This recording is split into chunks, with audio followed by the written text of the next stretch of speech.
$10,000 from my side. Thank you.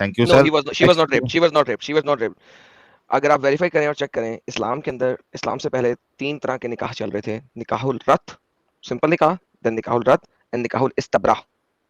میں نے اس کی کمپلیٹ ڈیٹیل آلریڈی اپنی پریویس اسٹریمز کے اندر دی ہوئی. نکاح الاستبراء اور نکاح الرت میں فرق یہ ہوتا ہے کہ آپ کے پاس ایک لڑکی جس کا خاوند مر جاتا ہے اور اسے بچے کی ضرورت ہوتی ہے، وہ 10 یا 9 مردوں کے ساتھ سیکس کرتی ہے تاکہ اپنی مرضی کا بچہ، اپنی مرضی کا یعنی کہ اس کا مرد کا پتہ نہ لگے کہ کس نے کیا ہے. سنا اب یہ داؤد کی حدیث ہے 2272 2272. وہ نکاح الرت اور استبراء کو بڑے اچھے طریقے سے ایکسپلین کرتی ہے. Let me show this to you Sohail بھائی، بڑے امپورٹنٹ یہ بات ہو گئی ہے، مجھے کرنا پڑے گا. یہ دیکھیے سنا بھی داؤد 2272، یہ آپ کے اوپر اسکرین پہ آ گئی ہے. ام المومنین حضرت عائشہ رضی اللہ عنہا نے کہا زمانہ جاہلیت میں 4 قسم کے نکاح ہوتے تھے. ایک تو ایسے جیسے زمانے میں ہوتا ہے کہ ایک دوسرے کے ساتھ اس کی بہن بیٹی کے ساتھ نکاح کر لے، سمپل نکاح ہے، میرج کا نکاح کرتا ہے. نکاح کی دوسری قسم تھی کہ آدمی اپنی بیوی سے حیض سے پاک ہونے کے بعد کہہ دیتا ہے کہ فلاں شخص کو بلا لو، اس کا نطفہ حاصل کرو، پھر وہ شخص تب اپنی بیوی سے صحبت کرتا ہے جب تک مطلوبہ شخص سے حمل نہ قرار پا جائے. سنگل پرسن آپ نے ریس ہورس ڈھونڈنا ہے، اور وہ ریس ہورس آپ نے ڈھونڈنا ہے کہ کون سا بندہ ایسا ہے جس کا نطفہ اچھا ہے، اور آپ اس کے ساتھ سیکس کرو تو اس کے بچے کی وجہ سے آپ کا بچہ ایک اچھا بچہ پیدا ہوگا. کیونکہ مرد کے اندر، مرد کے نطفے میں طاقت نہیں ہے. تو کیونکہ اس زمانے میں ٹیسٹ ٹیوب بیبیز یا سیروگیٹ کا کوئی تعلق نہیں تھا، اس وجہ سے حمل ظاہر ہونے کے بعد پتہ چلتا ہے کیسے جمع کرتا ہے ایسے کہ لڑکا نجیب عمدہ نسل کا ہوگا.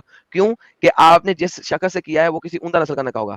اس نکاح کو نکاح الاستبراء کہا جاتا ہے، یعنی کہ سنگل پرسن آپ سلیکٹ کرو گے جو کہ اعلیٰ ترین خاندان سے ہے اور اس کا نطفہ لے کے اپنی بیوی کے اندر ڈالو گے. اس زمانے میں آپ کے پاس ٹیسٹ ٹیوب بیبیز نام کی چیز نہیں ہوتی تھی، لہٰذا نکاح استبراء کیا جاتا تھا.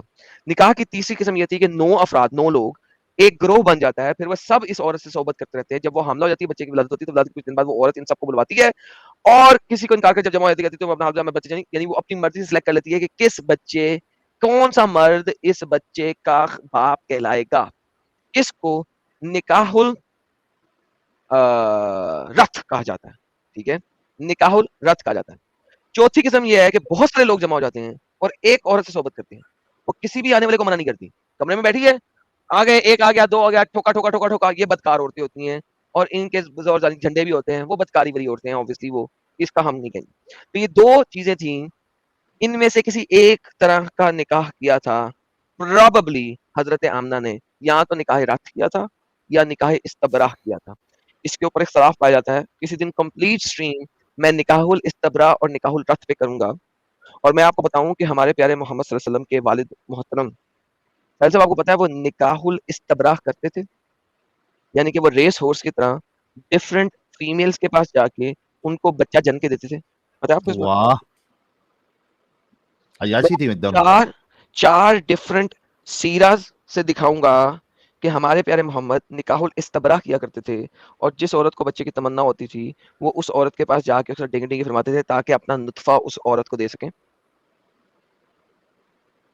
محمد صاحب نے، ان کے والد نا، ان کے والد کی بات کر رہا ہوں، محمد صاحب کی. ہاں آپ نے محمد کہہ دیا تھا. نہیں سوری مائی بیڈ، محمد صاحب کے والد عبداللہ وہ کرتے ہوتے تھے نکاح الاستبراء.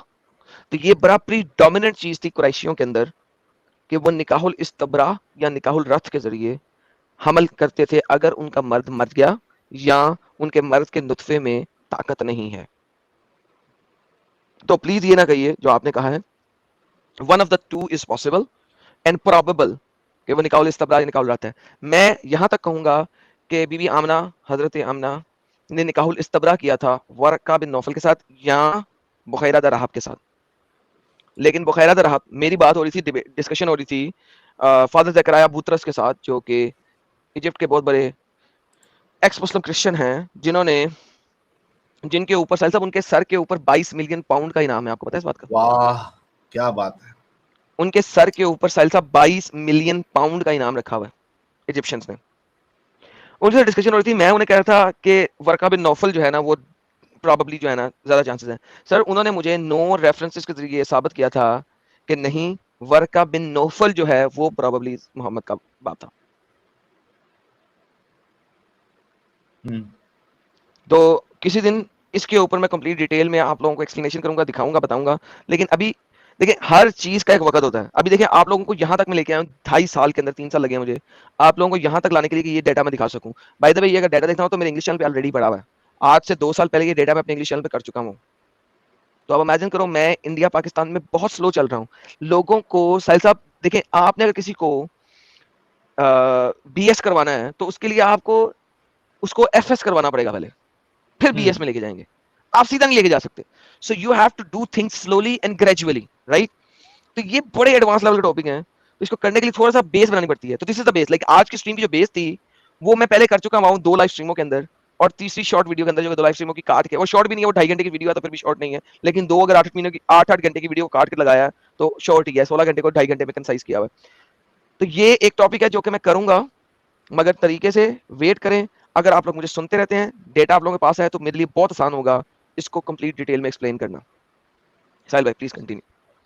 Thank you so very much, Adam.